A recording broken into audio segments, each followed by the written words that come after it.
Mic check, mic check. Oh boy, Hey. here we go. So where are we right now and what's getting ready to go on, guys? It's Thursday, Chris, truckshowlist.com. And you know what? Evan here is gonna help us do the parking for the second year in a row at Old Town Rig Down. 2026? It's 2025. I'm just messing with you. 2025. and we've never parked anything on Thursday. But he says we're gonna start parking on Thursday, which is today. Okay. And so that's what we're doing. All right, cool. And what are we looking at over here? Where are we? We're down in the park. This is where the big concert will be for Saturday night. As you can see, they're starting to bring in stage stuff, and he needs your key. So last year, Levi and I, we always dissect everything after we leave the show. So last year we came in and we looked at all of our drone footage, we looked at all of our videos, and while we were looking at all that, we were trying to figure out what we could do better, right? We always try to be better for next year. And as we were looking through it, we were like, man, if we moved a few things around down here, or if we got the crane in early on Thursday this year, it would really help our problem, because on Friday, we have between 7 o'clock and 11 o'clock in the morning to park every truck in the entire city. And the vendors. And the vendors. They shut down the entire city for us, but we've only got between a 7 and 11 to get that all accomplished. So in order to expedite that, the crane took a lot of time to set up. There was a lot of things in the way that we couldn't park trucks down here, so it just made it a lot more difficult. By fixing that this year. How about shout out to Classic Crane and Transport, who's bringing a 300-ton crane. Massive, massive. From Midland, Texas. How far away is that? I mean, he's gonna come through this one, Evan? Yeah, yep.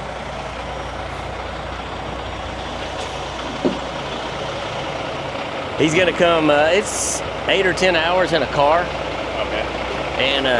And they bring that 300-ton crane all the way. And then the flag that they bring. Watch that back corner, Levi. It's gonna be sitting right there, equal with that tree, which is center of the stage. And that flag is 3,200 square feet. It's bigger than most people's houses. Oh, this is Wild Child. And this is our most recent truck build down at Stockville. And this actually, we won Louisville this year with this truck, Bobtail. So we're pretty proud of this. We're pretty proud of this bad boy. And then we got, this is the old Roadworks trailer that we, got from Ralph. And over at Roadworks. I don't think he's gonna clear that bumper, have him wait. Hey Diller, watch out for the limbs. We're gonna get over, and then we're gonna come back. You start cutting, yep. All right, straight. For what it's worth, Diller's one of my favorite people to park. Is he? When I tell him straight, he's straight right away. He always knows what I'm doing. So if we line up about like this, I want to keep him just off the tree here. Yeah. And you know what? And I'm gonna get out of the way. Keep it coming around. Yep. Now straight, straight. I'm gonna let Evan do. He's doing his job. He's doing his thing. What else is happening this weekend at the show? So we will start parking again, like Evan said, Friday morning at 7 a.m. from the prep lot out on the loop. And we have to be done by 11, so we have to park 150 trucks and 67 vendors by 11 a.m. The stage will have to be set up, the crane will have to be set up, everything's ready for showtime by 11 a.m. tomorrow.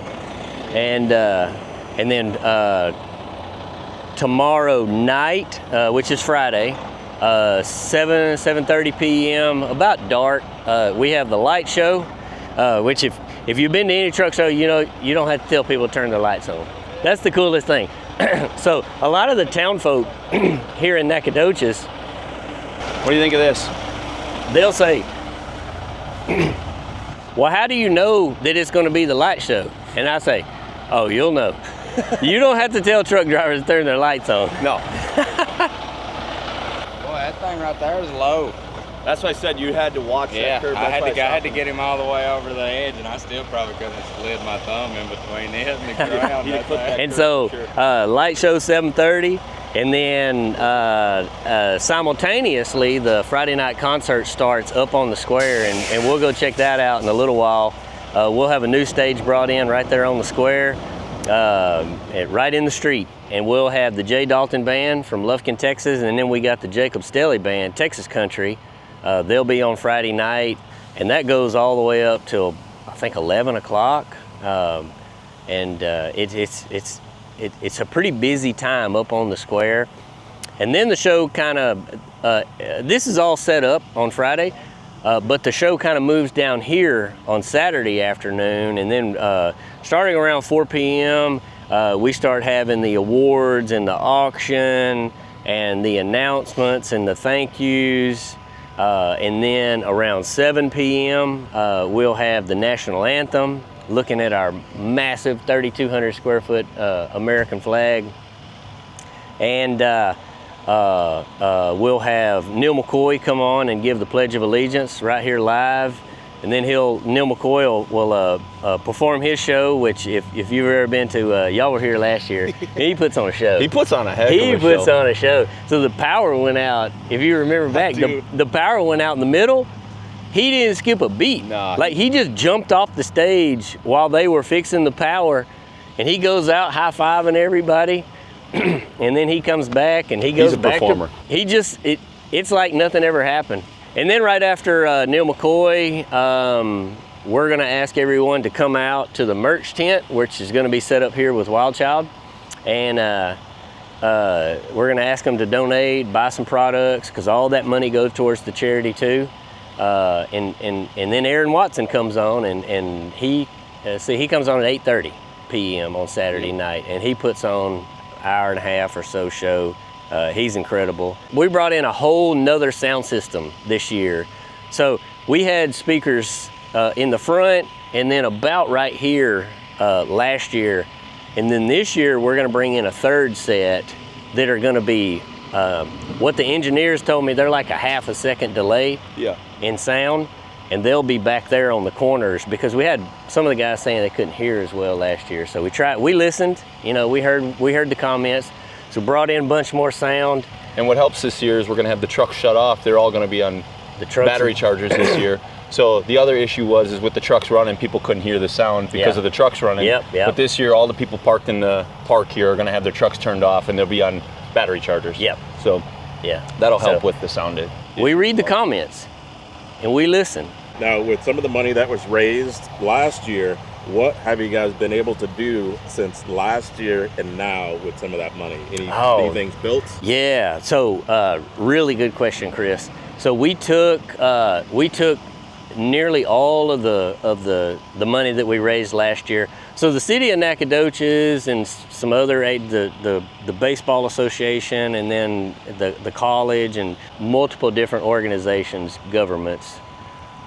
We had an issue with the baseball park, and the kids didn't have a good bathroom. They were, for the whole baseball park, which is 8 times the size of this park. I think there's a dozen. There's a dozen baseball fields out there, but there's no bathroom. Like, it was porta potties all out there. There's no concession stand. There was nowhere for the umpires to change clothes, and they had a building, but for 20 years, it's been an argument over who's going to spend the money to fix it. And it's like, in a small community like that, it's tough. Yeah, it's all alligator arms, right? It's like, no, not today. I don't have the money. Yeah. And but we want to use the facility and the park and all that, but we don't have the money for that. So, anyways, I worked with the mayor, incredible guy. Shout out to the mayor down here, Randy Johnson.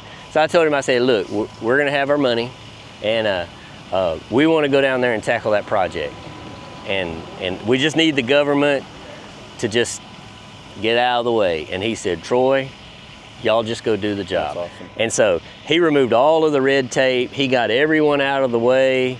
all the permitting, all of the different issues that we faced, and so we went down and we built a brand new boys and girls bathroom, separate. Yep. Each one's got their own big bathroom. A brand new umpire facility for the men and the women to be able to change in private, air conditioned. On the other end of the building, a brand new concession stand for kids and parents to be able to go get food while they're there. And also that generates revenue. Helps them continue for the to build association. Revenue. Yep. And it's a finished product. You can find we did a YouTube video on my channel on YouTube, Troy J. Massey, and there's a video on there, like it said, "What happened to the money?" I think that's the title of the video, and we posted that about 6 or 7 months ago. So you can go check that out. And we did that because a lot of charities, you're like, okay, I'm gonna donate some money, but where's the money really go? Because you say y'all don't keep any of the money, but everybody says that. I think it's awesome that you're so transparent about it. Yeah. Because not everybody is. Everybody's, if I'm gonna donate to something, I wanna know where the money's really going. I don't wanna donate to something and you're secretly getting paid. And I'm gonna reveal something. I planned on it Saturday night, and I had something I want to say, and I'm going to say it Saturday night too, but I'm going to say it here with Chris. And here's the drama about it. And I've said, since we started this program, I said, we don't get paid to do this job, right? Right. Everything's a donation. Right. But the more and more I thought about it, I'm like, you know what? I've been lying to these people for 4 years. Everybody that I've got money from, I just lied to them. Because we do get paid. And would you like to know how we get paid? How's that? We get paid right here. And the love and thank you from the people when they see that building.